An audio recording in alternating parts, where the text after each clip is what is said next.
saluto a tutti amici di Let Me Play, bentornati sul nostro canale. Se leggendo il titolo avete aperto il nostro video, sicuramente siete degli estimatori o dei detrattori di Fortnite. La notizia è molto famosa, gira già sul web da qualche settimana ed è la vittoria come gioco dell'anno di Fortnite ai Golden Joystick Awards.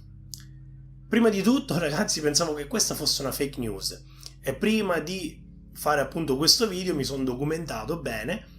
e ragazzi, ha vinto Fortnite. Ma andiamo per ordine. La votazione ai Golden Joystick Awards non è fatta da critici specializzati o solo critici specializzati, ma viene fatta dall'utenza, quindi da persone, da giocatori come me e come molti di voi che stanno guardando questo video. Quindi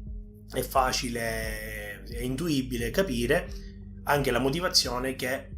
ha fatto vincere Fortnite, ovvero la votazione di molta utenza probabilmente giovane, che essendo Fortnite comunque il gioco dell'anno, il gioco più scaricato, molti hanno votato Fortnite non avendo forse giocato ad altro. E quindi, detto questo, che secondo me è la motivazione principale della vittoria di Fortnite, andiamo alla lista di giochi con cui Fortnite ha lottato per vincere il premio. Stiamo parlando di titoli come God of War, Red Dead Redemption 2, Spider-Man, ce n'erano altri che adesso non mi viene in mente. Comunque quest'anno, ragazzi, sono usciti veramente dei titoloni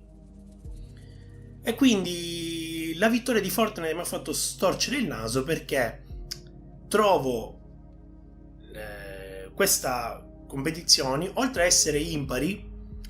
l'ho trovata un insulto a tutte quelle software house che impiegano anni per creare un prodotto che sia divertente, fruibile a tutti e comunque di qualità molto alta. Quindi puoi mettermi Fortnite in altre categorie, se tu me l'avessi messo, che ne so, come gioco più scaricato dell'anno o miglior free to play, ha vinto comunque il premio di miglior competitivo, quindi comunque un premio già l'avevo ottenuto,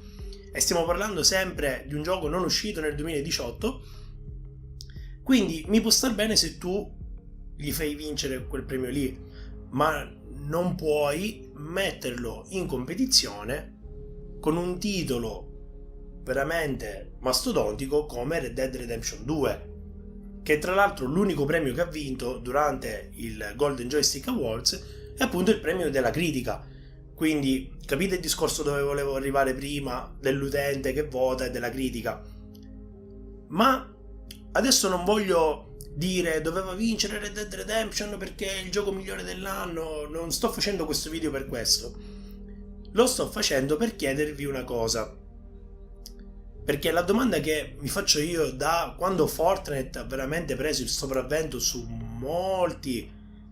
utenti e su molti videogiochi: ma se le software house, quelle che ci hanno regalato titoloni in passato, vedono che comunque a spuntarla sono titoli basati solo sul multiplayer, solo sul Battle Royale, ma se queste software house si mettono tutte a fare questo tipo di gioco qui, c'è il rischio di non godere più di capolavori come siamo abituati adesso? Questa è una domanda che io mi sono veramente posto più di una volta e spero che voi rispondiate nei commenti, anche per farmi togliere comunque un dubbio che ho da un po', perché ragazzi c'è il rischio che questo accada, perché giustamente se le software house vedono che ottengono il massimo col minimo sforzo, mi sembra anche ovvio che puntino su quello, perché alla fine, ragazzi, l'obiettivo è vendere, l'obiettivo sono i soldi, quindi è anche comprensibile se vedono che il mercato va in una direzione, ovviamente le software house cosa fanno? Prendono quella direzione. Io spero che questo non accada, perché vorrebbe dire non giocare più capolavori assoluti, per esempio un Red Dead Redemption, anche se c'è l'online, comunque un The Last of Us, comunque sto parlando di titoli così che mi vengono in mente adesso. Quindi io spero che questo non accada e ci tengo a precisare che questa non è una campagna contro Fortnite, è solo un mio pensiero personale di una persona che comunque il gioco lo ha provato per ore, ed essendo io del parere che un gioco comunque debba lasciarti qualcosa o debba comunque divertirti, io vi posso dire che questo divertimento in Fortnite non l'ho trovato. Quindi quando ho visto anche la notizia che Fortnite aveva vinto il gioco dell'anno, come gioco dell'anno, potete capire anche la mia non rabbia, ma comunque la mia, non so, frustrazione per aver giocato e aver visto titoloni dalla portata veramente epica battuti da un gioco che non ha una componente, non ha un comparto tecnico all'avanguardia, non ha una storia, ha un buon gameplay perché c'è Epic Games alle spalle, però ragazzi non può essere candidato a gioco dell'anno. Bene, spero di non essermi fatto dei nemici con questo video. Ripeto, fatemi sapere cosa ne pensate nei commenti e io vi invito a lasciare un mi piace se vi è piaciuto il mio argomento, se l'avete trovato un modo per discutere,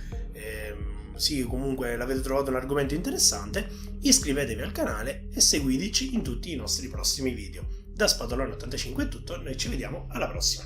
Ciao! We'll be right back.